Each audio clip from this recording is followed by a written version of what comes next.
નમસ્કાર, આવતીકાલેમાં આપનું સ્વાગત છે અને આવતીકાલે કેવી રણનીતિ મદદરૂપ થઈ શકશે અને કયા સંકેતો પર નજર રાખવી જોઈએ એની ચર્ચા સાથે હાજર છું હું ઝરણા અલકંડી. તો આવતીકાલના માર્કેટ પર ચર્ચા કરતા પહેલા આજના મુખ્ય સમાચારો પર નજર કરી લઈએ. આઈટી સેક્ટરને કારણે બજારનો મૂડ બગડ્યો. નિફ્ટીનું 24,400ના સ્તરની નીચે ક્લોઝિંગ. આઈટીમાં 10 સપ્તાહની સૌથી મોટી ઇન્ટ્રાડે વેચવાલી. બેંક નિફ્ટીમાં પણ 250 પોઈન્ટનું દબાણ. મિડ કેપ અને સ્મોલ કેપમાં મામૂલી ખરીદદારી. ખરાબ પરિણામ બાદ એચસીએલ ટેકમાં મોટો ઘટાડો. લગભગ 11% ઘટીને બન્યો નિફ્ટીનો ટોપ લૂઝર.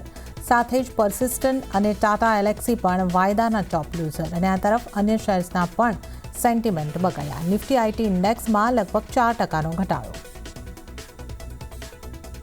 આઈટી સિવાય પ્રાઇવેટ બેંક અને એનબીએફસીઝમાં વેચવાલી. બંને ઇન્ડેક્સ લગભગ 1% જેટલા ઘટ્યા. સાથે જ કેપિટલ માર્કેટ શેર્સમાં નફા વસૂલી, પરંતુ અમુક મેટલ, ડિફેન્સ, એફએમસીજી અને એનર્જી શેર્સમાં ખરીદારી. ઈવી બેટરી સાથે જોડાયેલા શેર્સમાં આજે ખરીદદારી. 2027માં ઈવી સેલ્સના બલ્ક પ્રોડક્શન થવાના રિપોર્ટથી 17% જેટલો ઉછળ્યો અમારા રાજા એનર્જી અને મોબિલિટી. બીજી તરફ એક્સાઇડ પણ 6%ના ઉછાળા સાથે વાયદાના ટોપ ગેનરમાં સામેલ. પ્રાઇવેટ હોસ્પિટલની મનમરજીથી બિલિંગની રાહત મળવાની શક્યતા. સૂત્રો મુજબ syringe, gloves, pacemaker, heart valve સહિત 1 ડઝન આઇટમ પર સરકાર લગાડી શકે છે માર્જિન કેપ. સીએનબીસી બજારના એક્સક્લુઝિવ સમાચાર. અને આવતીકાલે જાહેર થશે નિફ્ટીની દિગ્ગજ કંપની ઇન્ફોસિસના પરિણામ. 0.5% ઘટી શકે છે કંપનીની કન્સ્ટન્ટ કરન્સી રેવન્યુ ગ્રોથ. બીજી તરફ એલટીઆઈ, માઇન્ડટ્રી અને યુનિયન બેંક સહિત વાયદાથી 4 કંપનીઓના પરિણામો પર રહેશે નજર. તો આજના માર્કેટ સેશનની સૌથી પહેલાં વાત કરી લઈએ તો આજે આપણને માર્કેટમાં ઘટાડો જોવા મળ્યો છે. અને વાત કરી લઈએ સેન્સેક્સની તો સેન્સેક્સમાં 0.95%નું દબાણ બનતું જોવા મળ્યું. 78,516 ઉપર આજે સેન્સેક્સનું ક્લોઝિંગ થયું છે. નિફ્ટીની વાત કરીએ તો 0.81%ની દબાણ સાથે નિફ્ટીનું ક્લોઝિંગ 24,378 ઉપર આપણે થતા જોઈ રહ્યા છે. બેંક નિફ્ટીની વાત કરી લઈએ 0.43%નું દબાણ બેંક નિફ્ટીમાં પણ બન્યું અને 57,120 પર બેંક નિફ્ટીનું ક્લોઝિંગ આપણે થતા જોયું છે. પણ મિડકેપ ઉપર જોઈ લઈએ. મિડકેપ લીલા નિશાનમાં બંધ થવામાં સફળ રહ્યો છે. 0.19%ની મજબૂતી સાથે મિડકેપ 60,201 ઉપર બંધ થતો જોવા મળ્યો છે. એડવાન્સ ડિક્લાઇન રેશિયો જોઈ લઈએ તો 1.36:1 જેવો રહ્યો છે, એટલે કે 1,786 શેર મજબૂતી સાથે બંધ થયા અને એની સામે 1,309 શેર જે છે એ દબાણ સાથે બંધ થતા જોવા મળ્યા છે. હવે આપણે નજર કરી લઈએ નિફ્ટીના ટોપ લૂઝર અને ટોપ ગેનર્સ કાઉન્ટર પર. લૂઝરની સાથે શરૂઆત કરીએ. એચસીએલ ટેકમાં ઘણો મોટો ઘટાડો આજે આપણને આવતો જોવા મળ્યો છે અને 10.82%નું દબાણ એચસીએલ ટેકની અંદર આવતા આપણે જોયું છે. ઇન્ફોસિસમાં પણ દબાણ રહ્યું છે. 3.40%ના દબાણ સાથે ઇન્ફોસિસ પણ ટોપ લૂઝરમાં સામેલ. અને ત્યારબાદ આપણે જોઈએ તો એમએનએમનું કાઉન્ટર 3%નો ઘટાડા સાથે ટોપ લૂઝરમાં સામેલ થયું છે. આ ઉપરાંત ટીસીએસ, ટેક મહિન્દ્રા અને બજાજ ઓટો અહીંયા પણ 2.3% દબાણ સાથેના ક્લોઝિંગ જોવા મળ્યા છે. હવે આજના દિવસે ગેનર્સ નિફ્ટી 50ના કયા રહ્યા છે ત્યાં નજર કરી લઈએ.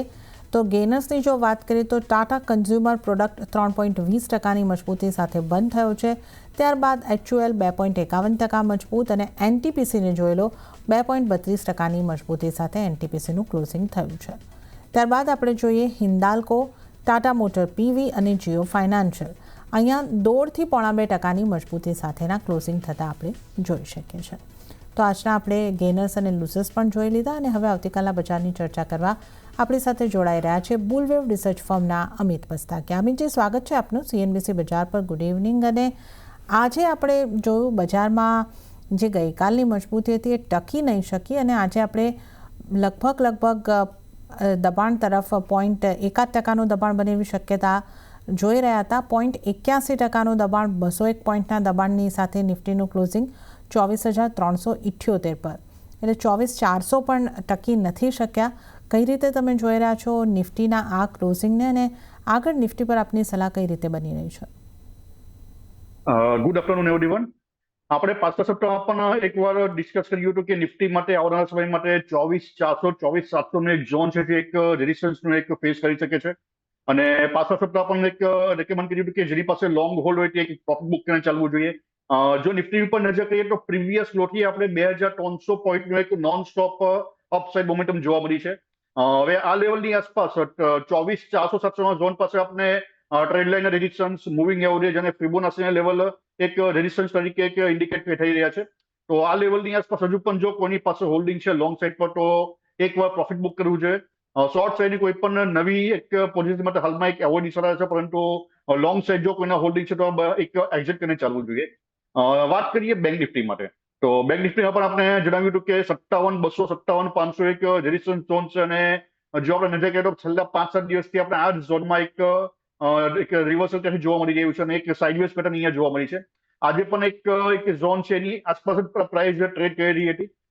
જો બેંક નિફ્ટીમાં પણ કોઈની પાસે લોંગ સાઇડનું હોલ્ડિંગ હોય તો એક પ્રોફિટ બુક કરવું જોઈએ. નિફ્ટી અને બેંક નિફ્ટી બંનેમાં એક નવી કોઈ પણ શોર્ટ યા લોંગની એક એવોર્ડની સલાહ છે, પરંતુ જો લોંગ છે તો એકવાર પ્રોફિટ બુક કરીને ચાલવું જોઈએ. ઓકે, તો નિફ્ટી બેંક નિફ્ટી બંને ઉપર જે અમિતજીનો વ્યૂ અહીં આગળથી બની રહ્યો છે, ફ્રેશ શોર્ટ લેવાની સલાહ નથી બની રહી અહીં આગળથી, પરંતુ જો તમે લોંગ પોઝિશન હોલ્ડ કરી રહ્યા છો તો તમે અહીં આગળથી પ્રોફિટ બુક કરો કે એક્ઝિટ કરીને ચાલો. તો નિફ્ટી બેંક નિફ્ટી ઉપર આપણે ખાસ અમિતજીની સલાહ લીધી છે. અત્યારે અહીંયામાંથી એક્ઝિટ થવાની, જો પોઝિશન છે તો એક્ઝિટ થવાની સલાહ બની રહી છે. અને હવે આપણે અન્ય નિષ્ણાતો કઈ રીતે સલાહ આપી રહ્યા છે નિફ્ટી માટે એ પણ જોઈ લઈએ. તો આનંદ રાઠી શેર્સના જીગર પટેલે નિફ્ટીને સેલ કરીને ચાલવાની સલાહ આપી છે.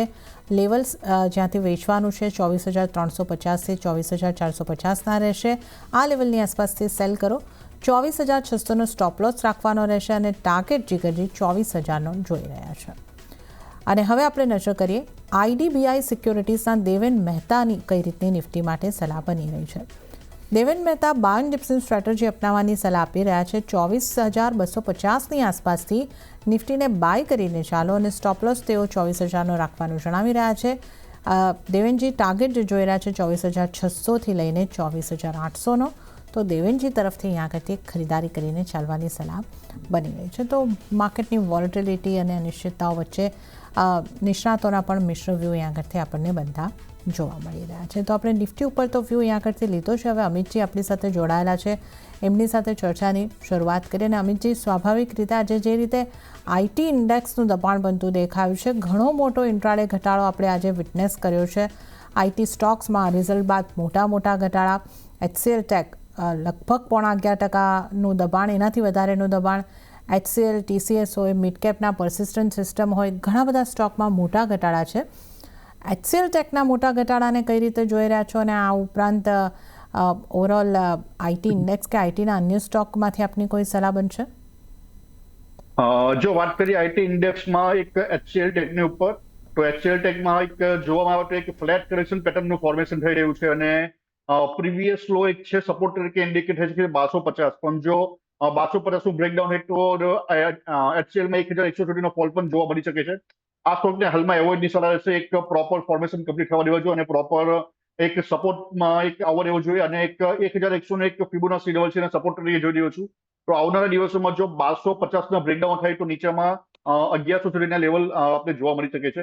એ જ પ્રમાણે વાત કરીએ ટીસીએસમાં, તો ટીસીએસમાં પણ જો નજર કરીએ તો એક એઝ પર ઇલિયોટો હજુ પણ એક લાસ્ટ હું પેન્ડિંગ જોઈ રહ્યો છું. અને ટીસીએસમાં 1,450 સુધીનો ઘટાડો આમાં પણ જોવા મળી શકે છે. તો આઈટી સ્ટોક્સમાં હાલમાં દરેક સ્ટોક્સને હાલ એક એવોર્ડની સલાહ છે. ઓકે, તો આઈટી સ્ટોક્સમાંથી દરેક સ્ટોકને જ અવોઇડ કરીને ચાલો. એચસીએલ ટેકની પણ આપણે વાત કરી અને ટીસીએસની પણ વાત કરી. આ પર્ટિક્યુલર બંને સ્ટોક ઉપર પણ અવોઇડની સલાહ બની રહી છે.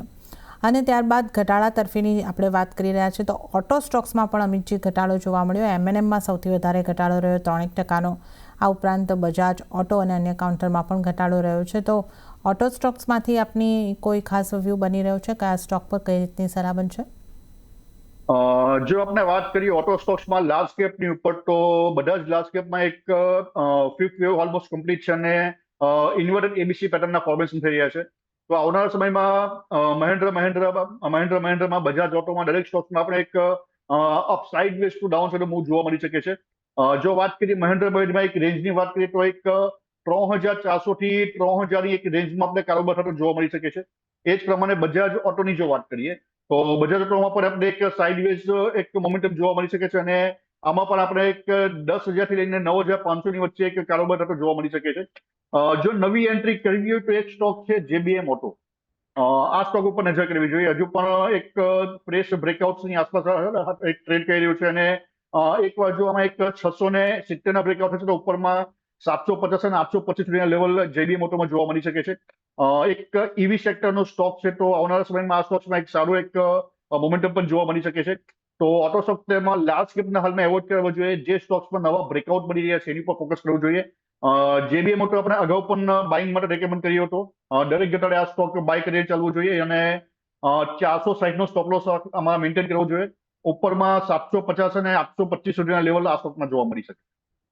ઓકે, તો ઓટો સ્ટોક્સની આપણે વાત કરીએ ને અહીંયા આગળથી આ લાર્જ કેપના ઓટો સ્ટોકને અવોઇડ કરીને ચાલવાની સલાહ છે અને ખાસ કરીને જે સલાહ તમારે માટે બની રહી છે ફોકસ તમે JBM ઓટોની અંદર કરીને ચાલી શકો છો. ખરીદારી તરફનો વ્યૂ રાખો તો 460નો સ્ટોપ લોસ રાખીને ખરીદારી કરવાની સલાહ. 750નો પહેલો ટાર્ગેટ અને ત્યારબાદ 825 સુધીના ટાર્ગેટ માટે JBM ઓટો પર ખરીદારી કરીને ચાલવાની અમિતજીની સલાહ બની રહી છે. તો અમિતજી, જે રીતે આપણે અહીંયા આગળથી ઓટો સ્ટોક્સમાં દબાણ જોયું પણ ઓટો એન્સિલરીઝમાંથી એક્સાઇડ ઇન્ડસ્ટ્રીનો જે સ્ટોક છે એમાં આજે મોટી અપમૂવ 6%ની ઉપરની 6.5% જેવી મજબૂતી બનતા જોઈ છે. તો એક્સાઇડના ચાર્ટ આપને કેવા લાગી રહ્યા છે? જો આપણે વાત કરીએ એક્સાઇડમાં તો પાછલા 2 વર્ષનો એક ડાઉન ટ્રેન્ડનો આજે આપણે એમાં એક ફ્રેશ બ્રેકઆઉટ જોવા મળ્યું છે. જે પ્રમાણે એક ડેલી ટાઈમમાં જોવામાં આવે તો આપણે RSIમાં એક પોઝિટિવ ડાયરેક્શન જોવા મળ્યા છે અને ડેલીમાં મૂવિંગ એવરેજ 89 અને 200 પર આપણે બ્રેકઆઉટ જોવા મળી રહ્યા છે. તો દરેક ઘટાડે આ સ્ટોક્સ બાય કરવો જોઈએ. ઉપરમાં 410 અને 450 સુધીના લેવલ એક્સાઇડમાં જોવા મળી શકે છે અને સ્ટોપ લોસ અહીંયા મેન્ટેન કરવો જોઈએ એક 290 રૂપિયા. તો દરેક ઘટાડે 290 ના સ્ટોપ લોસથી આ સ્ટોકમાં એન્ટ્રી કરી શકાય છે ઉપરમાં 410 અને 450 ના ટાર્ગેટમાં. ઓકે, તો એક્સાઇડમાં દરેક ઘટાડે એન્ટ્રી કરવાની સલાહ અહીંયા આગળથી બની રહી છે. 410 450ના ટાર્ગેટ બની શકે છે અને અહીંયા આગળથી એક 290ના સ્ટોપ લોસને ધ્યાને રાખીને ખરીદી કરીને ચાલવાની સલાહ બની રહી છે. તો એક્સાઇડની પણ આપણે અહીંયા આગળથી વાત કરી અને હવે બેંક્સની વાત કરી લઈએ. અમિતજી, ગઈકાલે બેંકમાં સારી મજબૂતી હતી પણ આજે બેંકમાં પણ દબાણ જોવા મળ્યું. નજર કરી લઈએ જો દિગ્ગજ private bank, ICICI bank, HDFC bank બધામાં 2% દબાણ. કોટક બેંકમાં પણ લગભગ આ જ રીતની સ્થિતિ બની છે અને PSU બેંકમાંથી SBIને જોઈએ તો ત્યાં પણ 0.5%નું દબાણ બન્યું છે. તો બેંક્સમાંથી ક્યાં તમારી ખાસ સલાહ બનશે? બેંક્સમાં જો વાત કરીએ આપણે HDFC બેંકમાં સૌપ્રથમ વાત કરીએ આપણે એક બેંક નિફ્ટી ઉપર. બેંક નિફ્ટી આપણે જે પ્રમાણે જણાવ્યું કે એક રેઝિસ્ટન્સ લેવલ છે 52. બેંક નિફ્ટીમાં જે પ્રમાણે 57, 257, 500 એક રેઝિસ્ટન્સ લેવલ છે. તો ડેફિનેટલી બેંક સેક્ટરમાં પણ આપણે બેંક્સમાં પણ એક પ્રેશર જોવા મળી શકે છે અને વાત કરીએ HDFC બેંકમાં તો આ સ્ટોકમાં એક ઇન્વર્ટેડ ABC પેટર્નનું ફોર્મેશન થઈ રહ્યું છે. પ્રાઇસ જોવામાં આવે તો 90 અને 200ની એવરેજ નીચે ટ્રેડ કરી રહ્યું છે વીકલી ટાઈમ ફ્રેમમાં પણ. તો કશે ને કશે કે સેલિંગ પ્રેશર આ સ્ટોકમાં જોવા મળી શકે છે અને જે પ્રમાણે એક HDFC બેંક દિગ્ગજ કંપની છે એક નિફ્ટી 50 માટે પણ અને બેંક નિફ્ટી માટે પણ, તો એની ઇમ્પેક્ટ આખા સેક્ટર ઉપર એક જોવા મળી શકે છે અને આવનારા સમય માટે બધા જ બેંક્સ માટે એક એવોઇડની સલાહ રહેશે. HDFC બેંકમાં પણ એક રેન્જ જોવા મળી શકે છે અરાઉન્ડ 850 થી 750 ની વચ્ચે આપણે એક કામકાજ સાથે જોવા મળી શકે છે. વાત કરીએ કોટક બેંકમાં તો કોટક બેંકમાં પણ જો નજર કરીએ તો પ્રાઇસ આમાં પણ એક ઇન્વર્ટેડ ABC પેટર્નનું ફોર્મેશન થઈ રહ્યું છે અને આમાં પણ એક રેન્જ આપણે જોવા મળી શકે અરાઉન્ડ 350 થી 425 ની વચ્ચેની એક રેન્જમાં આપણે કામકાજ સાથે જોવા મળી શકે છે. હાલમાં એક એવોઇડની સલાહ છે બધા જ બેંક સેક્ટર બેન્કિંગ સ્ટોકમાં. અને સૌથી પહેલાં આપની પસંદગીના સ્ટોક, આપના ટ્રેડિંગ કોલ્સ જાણી લઈએ તો ક્યાં બની રહી છે તમારી પસંદગી? પસંદગીના સ્ટોક્સમાં પહેલો સ્ટોક છે CDSL.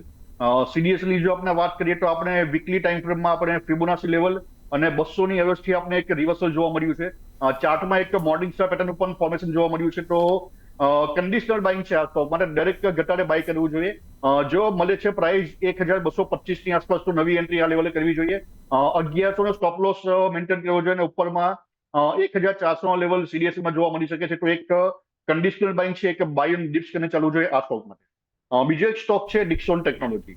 તો ડિક્સોન ટેકનોલોજીમાં પણ જો નજર કરીએ તો આપણે આ સ્ટોકમાં પણ એક ફિબોનાચીના 61% રિવર્સલ જોવા મળ્યું છે. સાથે 200ની એવરેજ પર આપણે એક આ સ્ટોકમાં એક રિવર્સલ જોવા મળ્યું છે. ટ્રેન્ડ લાઇનના ફ્રેશ બ્રેકઆઉટ છે અને જો RSI ઉપર નજર કરીએ તો આપણે એક પોઝિટિવ ડાયવર્જન્સ પણ આ સ્ટોકમાં જોવા મળી રહ્યા છે. તો આ સ્ટોકમાં પણ એક કન્ડિશનલ બાઇંગ છે, બાય ઓન ડિપ્સ કરીને ચાલવું જોઈએ. જો મળે છે પ્રાઇસ આવનારા સમયમાં 10,300 ની આસપાસ, તો નવી એન્ટ્રી આ લેવલે કરવી જોઈએ અને 9,500 નો સ્ટોપ લોસ મેન્ટેન કરવો જોઈએ. આ સ્ટોકમાં ઉપરના 12,500 ના લેવલ એક 3 થી 6 મહિના ટાઈમમાં જોવા મળી શકે. ઓકે, તો અમિતજીની પસંદગીના બે સ્ટોક ઉપર અહીંયા કરતી આપણે નજર કરી લઈએ તો CDSL ઉપર પહેલી સલાહ બની રહી છે. બાય ઓન ડિપ્સની સ્ટ્રેટેજી અહીંયા કરતી અપનાવવાની છે.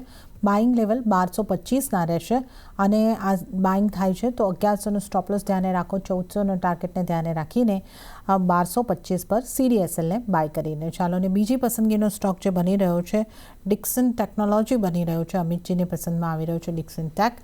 અહીંયા પણ ખરીદી કરીને ચાલવાની સલાહ. ખરીદી 10,300ના સ્તર મળે ત્યારે કરવાની છે. ટાર્ગેટ 12,500ના, સ્ટોપ લોસ 9,500નો અને આને માટેનો ટાઈમ જે છે 3 to 6 મંથનો તમને લાગી શકે છે 12,500ના ટાર્ગેટ માટે. તો CDSL અને ડિક્સન ટેક આ બે અમિતજીની પસંદગીના સ્ટોક. તો આ આપણે ખાસ કરીને ટ્રેડિંગ કોલની વાત કરી અને હવે આપણે વધારે સ્ટોક્સની વાત કરી લઈએ. અમિતજી, આમ આજે આપણે જોઈએ તો માર્કેટ ઘટાડા સાથે બંધ થતું જોવા મળ્યું છે, પણ અમુક સેક્ટર કે પછી અમુક સ્ટોકમાં આપણે મજબૂતી જોઈ. સુગરની સ્ટોક્સની વાત કરી લઈએ. અહીંયા આજે આપણને ખરીદારી થતા દેખાય છે અને ખાસ કરીને બલરામપુર ચીની 6% આસપાસ મજબૂત થઈ છે. ત્રિવેણી સુગર્સમાં પણ 4% આસપાસની મજબૂતી દેખાય છે. ઘણા સુગર સ્ટોક પોઝિટિવ રહ્યા. તો સુગર સ્ટોકમાંથી આપની કોઈ સલાહ બનશે? સુગર સ્ટોકની જો વાત કરીએ તો આપણે એક બલરામપુર ચીની અગાઉ પણ એક વાર રેકમેન્ડ કર્યો હતો અરાઉન્ડ 420-425 લેવલની આસપાસ. જો બલરામપુર ચીનીમાં નજર કરીએ તો એક flat correction pattern almost complete છે અને ત્યાંથી આપણે રિવર્સલ જોવા મળ્યું હતું. હજુ પણ જો એક ડિક્લાઇન મળે છે એક 500 લેવલની આસપાસ, તો ડેફિનેટલી આમાં એક નવી એન્ટ્રી કરીને ચાલવું જોઈએ. બલરામપુર ચીનીમાં આવનારા સમયમાં 570 થી લઈને 670ના લેવલ આપણે આ સ્ટોકમાં જોવા મળી શકે છે. તો સુગર સેક્ટરમાં આવનારા સમયમાં એક અપસાઇડ મોમેન્ટમ જોવા મળી શકે, તો બીજા બધા સ્ટોક પર પણ નજર રાખી શકાય છે. રેણુકા સુગરની જો વાત કરીએ તો આ સ્ટોકમાં પણ આપણે એક સારી એવી અપસાઇડ મોમેન્ટમ જોવા મળી છે. એક ટ્રેન્ડ લાઇનના પણ આપણે આ સ્ટોકમાં બ્રેકઆઉટ જોવા મળી છે. તો દરેક ઘટાડે આમાં પણ એક નવી એન્ટ્રી કરીને ચાલી શકાય છે. ઉપરમાં આ સ્ટોકમાં 35 અને 40 સુધીના લેવલ જોવા મળી શકે છે. ઓકે, તો અહીંયા આગળથી બે સુગર સ્ટોક ઉપર ખાસ સલાહ બની રહી છે. બલરામપુર ચીનીમાં 509ની આસપાસથી તમે ખરીદારી કરીને ચાલી શકો છો. 570થી 670ના ટાર્ગેટની શક્યતા આપણે અહીંયા આગળ બલરામપુર ચીનીમાં જોઈ રહ્યા છે. અને શ્રી રેણુકા સુગર્સની પણ આપણે વાત કરી, ત્યાં 35થી 40ના ટાર્ગેટ માટે ખરીદારી તરફનો વ્યૂ રાખીને ચાલી શકો છો. તો સુગર સેક્ટરની અંદર ઇથેનોલ પોલિસી સરકારની બદલાઈ શકે છે. આ સમાચારો બાદ એક મજબૂતી આવતી જોવા મળી હતી. આ સમાચારોના પગલે જે સ્ટોકમાં મજબૂતી આવી હતી એમાંથી BEML પણ રહ્યો હતો. એક મોટો ઓર્ડર અહીંયા આગળથી મળવાના સમાચાર બાદ 4% મજબૂતી BEMLના કાઉન્ટરમાં. આ કાઉન્ટર આપણે સમાચારો બાદ ગઈકાલના આવતીકાલેમાં પણ ડિસ્કસ કર્યું હતું અને આપણે અપેક્ષા રાખી હતી કે આ સ્ટોકમાં આજે અપમૂવ દેખાશે અને 4% અપમૂવ, 3.5% મજબૂતી સાથે આ સ્ટોક બંધ થયો છે. BEMLનો ચાર્ટ અમિતજી આપને કેવો લાગે છે? અહીંયા તમારી સલાહ કઈ રીતે બનશે? જો વાત કરીએ BEML તો આ સ્ટોકમાં એક ABC પેટર્નનું ફોર્મેશન થઈ રહ્યું છે. પ્રાઇસમાં જોવામાં આવે તો એક 200 સ્ટેપના રિવર્સલ પણ જોવા મળ્યું હતું આ સ્ટોક માટે અને દરેક ઘટાડે આ સ્ટોકમાં નવી એન્ટ્રી કરવી જોઈએ. જો કોઈની પાસે હોલ્ડિંગ છે તો હોલ્ડ રાખીને ચાલવું જોઈએ. ઉપરમાં 2150 અને 2400 સુધીના લેવલ BEML જોવા મળી શકે છે અને ટાઈમિંગ રહેશે ઓલમોસ્ટ 3 થી 6 મહિનાનો. તો દરેક ઘટાડે આ સ્ટોકમાં નવી એન્ટ્રી કરીને ચાલવું જોઈએ. ઉપરમાં 2150 થી 2400ના ટાર્ગેટ માટે. ઓકે, તો ઘટાડે એન્ટ્રી કરો. જો તમારી પાસે પોઝિશન છે તો હોલ્ડ કરો ને ઉપરની તરફના ટાર્ગેટ 2150 અને ત્યારબાદ 2450 સુધીના બની શકે છે. 3 to 6 મંથનો વ્યૂ અહીંયા પણ રાખો. આ ખરીદારી તરફ રહેવાની સલાહ, ઘટાડે ખરીદીની સલાહ અહીંયા કરતી બની રહી છે. તો આપણે BEMLની વાત કરી અને આજે ફોકસમાં રહેલા સ્ટોક્સમાં ડેટા પેટર્ન આ સ્ટોકમાં પણ ખૂબ જ સારી અપમૂવ આવતી દેખાય છે. લગભગ 8.5% મજબૂતી સાથે ડેટા પેટર્નનો સ્ટોકમાં આપણે ક્લોઝિંગ આવતું જોયું છે. આ સ્ટોક પર આપનો વ્યૂ અમિતજી કઈ રીતનો બની રહ્યો છે? ડેટા પેટર્ન ઉપર જો નજર કરીએ તો આજે આપણે એક ઓલ ટાઈમ હાઈના એક બ્રેકઆઉટ થતા જોવા મળે છે આ સ્ટોક્સ માટે. તો નવી એન્ટ્રી તો એક આલે ઓલે એક અવોઇડની સલાહ રહેશે, પરંતુ જો કોઈની પાસે સ્ટોક છે તો એકવાર 3600નો સ્ટોપ લોસ મેન્ટેન કરીને એને એક હોલ્ડ કરવું જોઈએ. આ સ્ટોકમાં એકવાર 3900નું રેઝિસ્ટન્સ લેવલ જોઈ રહ્યો છું. જો આનું બ્રેકઆઉટ થાય તો ઉપરમાં 4200 સુધીના લેવલ પણ જોવા મળી શકે છે. તો નવી એન્ટ્રીને એક એવોઇડ ચલાવે છે, પરંતુ જો કોની પાસે હોલ્ડિંગ છે તો 3600 સ્ટોપ લોસ એક ટ્રેલ કરીને આ સ્ટોક હોલ્ડ કરી શકાય છે ઉપરમાં 4200 ટાર્ગેટમાં. ઓકે, તો નવી એન્ટ્રી માટે તો ડેટા પેટર્ન પર હવે આ લેવલ પર સલાહ નથી બની રહી, પણ જો પોઝિશન છે તો ચોક્કસથી હોલ્ડ કરીને ચાલો. 3600નો સ્ટોપ લોસ તમારે મેન્ટેન કરવાનો રહેશે અને ઉપર પહેલું રેસિસ્ટન્સ 3900 અને આ ક્રોસ થાય છે તો 4200ના ટાર્ગેટ સુધી તમે આ સ્ટોકને હોલ્ડ કરીને ચાલો. ડેટા પેટર્ન ઉપર આ ખાસ સલાહ તમારી માટે બની રહી છે. ત્યારબાદ ઈરડાના સ્ટોકની વાત કરી લઈએ. 9%ની મજબૂતી અહીંયા પણ જોવા મળી, તો અહીંયા તમારી સલાહ અમિતજી કઈ રીતની બનશે? જો વાત કરીએ ઈરેડામાં તો આપણે આ સ્ટોકમાં એક RSI પર પોઝિટિવ ડાયવર્જન્સ જોવા મળી રહ્યા છે. એક ફોલિંગ વેજનું પણ આપણે અહીંયા એક બ્રેકઆઉટ થયું જોવા મળ્યું છે અને પ્રાઇસમાં આજે એક સારી એવી અપસાઇડ મોમેન્ટમ જોવા મળી છે વોલ્યુમ સાથે. તો દરેક ઘટાડે આ સ્ટોકમાં નવી એન્ટ્રી કરવી જોઈએ. ઉપરમાં આ સ્ટોકમાં 180 સુધીના લેવલ પણ જોવા મળી શકે છે અને એક સારી ફંડામેન્ટલ કંપની છે. બાય ઓન ડિપ્સ કરીને ચાલો આ સ્ટોકમાં ઉપરમાં 180 ટાર્ગેટ. ઓકે, તો બાય ઓન ડિપ્સની સલાહ 180ના ટાર્ગેટ માટે અહીંયા આગળથી ખરીદી કરીને ચાલવાની સલાહ. અદાણી પાવર, આમાં પણ સારી મજબૂતી 6.6% મજબૂતી સાથે આ સ્ટોકમાં ક્લોઝિંગ જોયું છે આપણે. અહીંયા તમારી સલાહ અમિતજી કઈ રીતે બનશે? જો વાત કરીએ અદાણી પાવરમાં તો આ સ્ટોકમાં એક cup and handle pattern almost હું કમ્પ્લીટ જોઈ રહ્યો છું અને પ્રાઇસમાં એક 210નું એક રેઝિસ્ટન્સ લેવલ હતું જેનું આપણે બ્રેકઆઉટ પણ જોવા મળ્યું છે. મારા પ્રમાણે જો કોની પાસે હોલ્ડિંગ હોય તો એક પ્રોફિટ બુક કરીને ચાલવું જોઈએ. પ્રાઇસમાં આપણે પ્રીવિયસ લોથી અરાઉન્ડ જોવામાં આવે તો 50 થી 55% સુધીની એક અત્યારે અપસાઇડ મોમેન્ટમ જોવા મળી રહી છે. 210નું બ્રેક પ્રાઇસ ઉપર છે તો એકવાર આ જ એક સ્ટોપ લોસ મેન્ટેન કરવો જોઈએ. ઉપરમાં જો કોની પાસે હોલ્ડિંગ છે તો હોલ્ડ કરીને ચાલવું જોઈએ. ઉપર 225 સુધીના લેવલ પણ આ સ્ટોકમાં જોવા મળી શકે છે. તો દરેક ઉછાળે આ સ્ટોકમાં એકવાર પ્રોફિટ બુક કરીને ચાલો. જે પ્રમાણે એક છેલ્લા 2 મહિનામાં એક શાર્પ અપ મૂવ આ સ્ટોકમાં જોવા મળી છે તો મે બી પોસિબલ એક પ્રોફિટ બુકિંગ પણ જોવા મળી શકે છે. તો દરેક ઉછાળે આ સ્ટોકમાં એકવાર પ્રોફિટ બુક કરીને ચાલવું જોઈએ, એક્ઝિટ કરીને ચાલવું જોઈએ. ઓકે, અદાણી પાવરમાં પ્રોફિટ બુક કરો, એક્ઝિટ કરીને ચાલો. દરેક ઉછાળે આગળથી એક્ઝિટ કરવાની સલાહ અદાણી પાવરની અંદર બનતી જોવા મળી રહી છે. અને અમિતજી, આજે મહત્વનું સેક્ટર FMCGનું રહ્યું છે, જેમાં ગઈકાલે પણ મજબૂતી રહી, આજે પણ મજબૂતી કન્ટિન્યુ થતી જોવા મળી છે. FMCGના સ્ટોક પર નજર કરી લઈએ. ટાટા કન્ઝ્યુમર પ્રોડક્ટ, HUL ટોપ ગેનર્સમાં સામેલ થાય છે. 2.5-3%થી વધારેની મજબૂતી અહીંયા દેખાય છે. તો FMCGમાંથી કયા સ્ટોક આપને સારા લાગી રહ્યા છે?